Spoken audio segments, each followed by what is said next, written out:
Welcome to the Cafe Culture podcast, a season of discussions on culture, politics, philosophy and science. At a talk recorded on the 7th of September 2015, Gerry Hassan discussed Scotland's promise. It's a really interesting subject to talk about, Scotland's promise a year on after independence, after the independence referendum, and to do so in Newcastle. I was just saying that, I mean, it's quite a while ago now, but I lived in Newcastle for a year and a half in 1990 to 1992, and it was actually quite a swither whether to stay in Newcastle or go back to Scotland.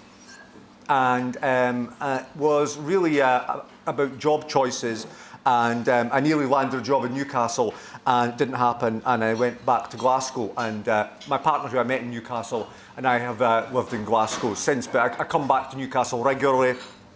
It's one of our sort of like special places, so it's really, really great to be here speaking on a subject that is, I think, quite important and quite, you know, that I've written a lot on and think is, you know, going to be one of those debates for the next 10 years. I'm going to talk really in a way mostly from a Scottish perspective first, or about Scotland rather, and not touch too much at the moment on the wider UK, England and the North East, or the European issue, which all of these are clearly, none of these debates happen on their own. None of them happen in isolation. And that wider UK debate, the election of a Tory government that's got one seat in Scotland, 3 seats in the North East, clearly, you know, these are huge. And what's happening in Europe in terms of the Greek situation, the refugee, migrant, humanitarian disaster, all these are massively impact on the body politic. Scotland's a land that's changed, and that's the kind of general phrase people say north of the border. But it's not changed at the same time. The usual argument goes, the independence referendum, everything has been changed, utterly changed by it. And that's both right and wrong, really. It's right for obvious reasons.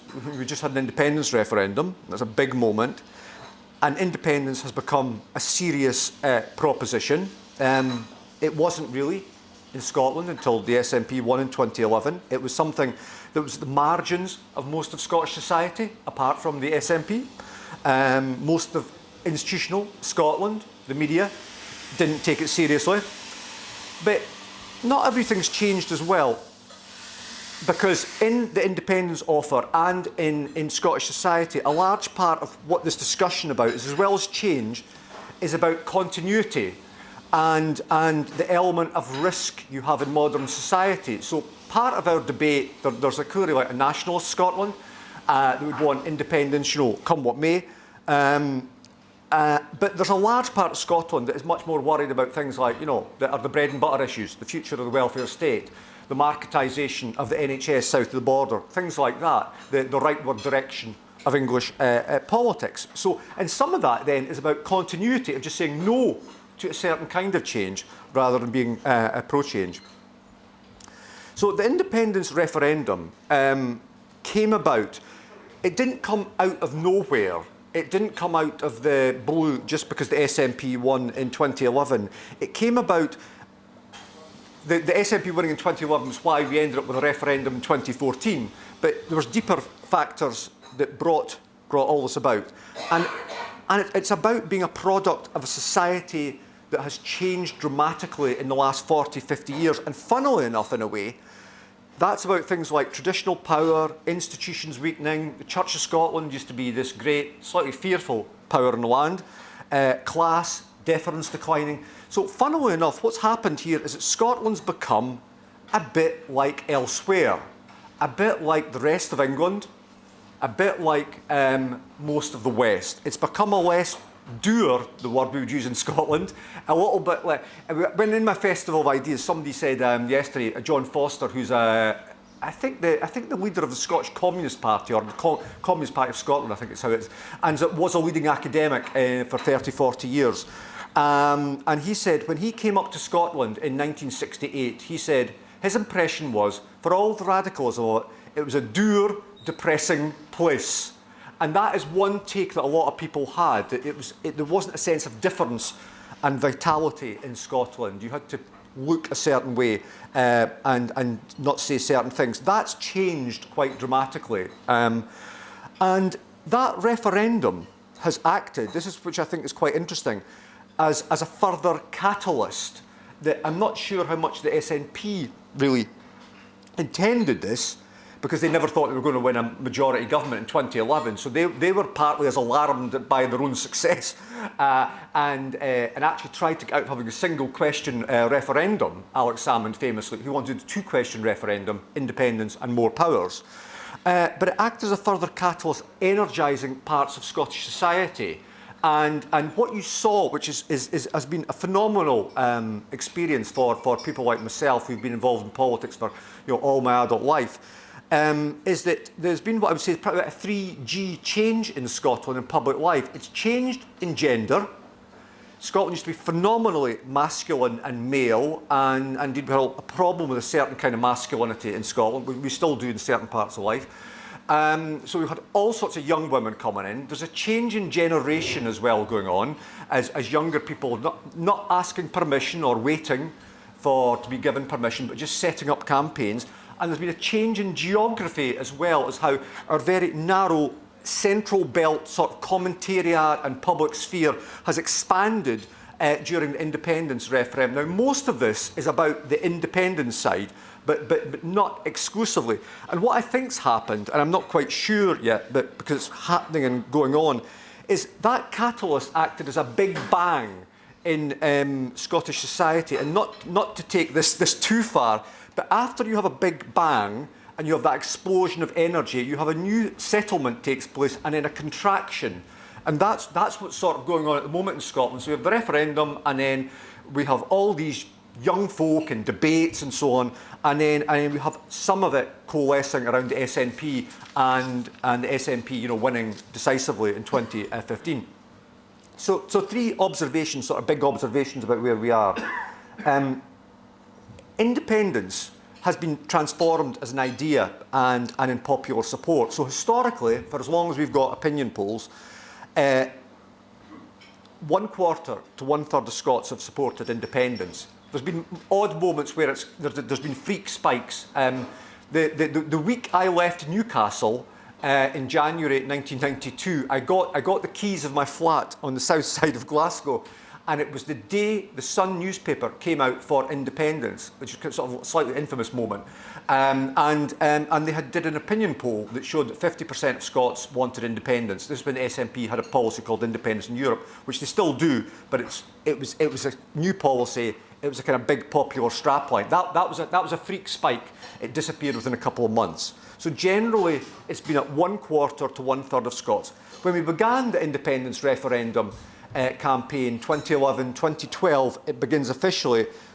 Support for independence, when you ask the binary question, do you support an independent Scotland? It's about 30%, sometimes 35%.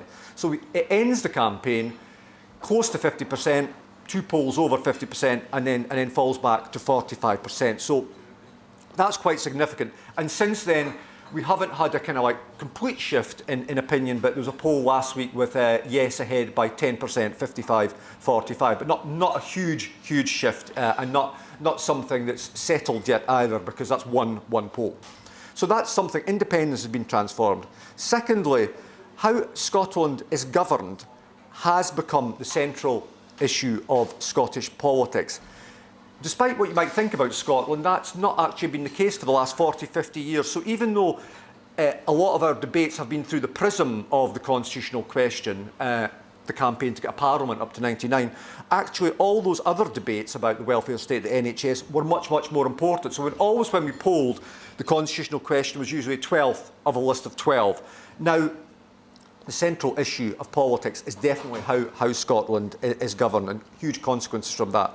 So the third observation is that British politics, this is about 2015, British politics doesn't exist anymore. British politics doesn't exist as a national competition. There was at least 5 general elections going on from what I can see, about 3 or maybe 2 English campaigns, the Welsh, the Scots, the Northern Irish. And Scotland and England, the results that happened in May 2015, were their most varied between the 2 nations that we have ever seen in the history of elections. So the Labour vote goes in May 2015, when, remember, Labour's vote rises in England and rises across the UK slightly. It goes from 42% in Scotland to 24%. It goes down 18%, and the SNP go from 20% to 50%, up 30%. And actually, the only similarity across the whole of the United Kingdom is the Liberal Democrats. So the Liberal Democrats collapse in Scotland, collapse in Wales, and collapse in England. So they are the national party in a sense, or not being the national party is what's national about them. Everything else has got lots of variance. So that's my 3 observations. What this has produced, I think, in Scotland is a kind of 50-50 society. I mean, people don't go around thinking Scotland as the 50-50 society. People don't think politics most of the time, so it isn't like some very, very deeply divided society. But the SNP have 50% of the vote. They have half the nation. I don't actually think they know quite what to do with that. You know, the perils of success are always what define you, and you always reach a certain peak point. There's an absence of a unionist popular movement, and I would say strategy and even intelligence. What the independence referendum did do for the foreseeable future, it said no to independence, said no to the SNP's offer, but it didn't say actually yes to the union, in a sense that it was kind of like the Scottish jury verdict of not proven. An intelligent unionism would take that no vote and try and make it into a positive. It would try and make it into a positive vote for greater change. So one way of doing that would be to reframe the debate, if it had a strategy and an intelligence, would be to say, let's have a second referendum on greater powers. And you would massively win that in Scotland. And that could potentially change the parameters of the debate. But I don't think, I mean, I could be wrong on this, but that's not going to happen in the immediate future, and I don't think that's going to happen. And what you have been getting over the last few years from pro-unionist opinion and the parties is continued what you'd call elite-led processes. So we had Calman, the Calman Commission, which reported in 2009. We had, after 2014, the Smith Commission on greater powers as well. And these seem to come about with increasing regularity and sort of get shorter and shorter in the time they take to report. And there's no strategy here at all. You cannot just keep giving powers to Scotland and to sort of buy off the SNP. You can't do that in a country that is an asymmetrical union and not have questions and ramifications that are being addressed in the rest of the country. And it just can't be continually done. It brings all sorts of democratic issues about the UK, about England, and so on. So I think there's a kind of unionist cul-de-sac there that they don't quite realise. What this all means, I think, is I was just running a 3-day festival of ideas, so I'm kind of in a happy state of being completely overstimulated and lots of kind of wonderful discussions in my head. And Professor John Curtis at Strathclyde University is leading psophologist in the UK. And in our discussion yesterday morning on Scotland after the Indy Ref, he said, and I think it's a really, really nuanced point, he said, Scotland has become psychologically separated from the rest of the UK in how it votes. No, I think that's absolutely right, and I think what he means by that is that was the basis of my PhD and academic book after that. It's not I think I did use the word complete there, but it's not actually a complete psychological separation. It's how Scotland acts and talks and thinks. It's partly talking to itself more. That then set of conversations is permeated by a British public sphere, British media, and an element of British politics, as well as other elements kind of internationally as well. But there's quite a profound sense of that Scotland, my book based on my PhD was called Independence of the Scottish Mind, and I think that's what it is. And there's a big set of positives in that, and there's also a set of negatives in insularity, referencing the Nordics without really understanding that the Nordic model is also in crisis as well. And the Irish writer Fintan O'Toole, this was in a subsequent discussion in the weekend. Now, Fintan wrote 2 wonderful books on the Irish crash and post the Celtic Tiger, Ship of Fools and Enough is Enough, which were basically saying, just the rubbish that was kind of basically, said about to try and keep the Celtic Tiger afloat, and how, in his view, it was kind of like a horrendous version of the City of London in a sense, but even worse.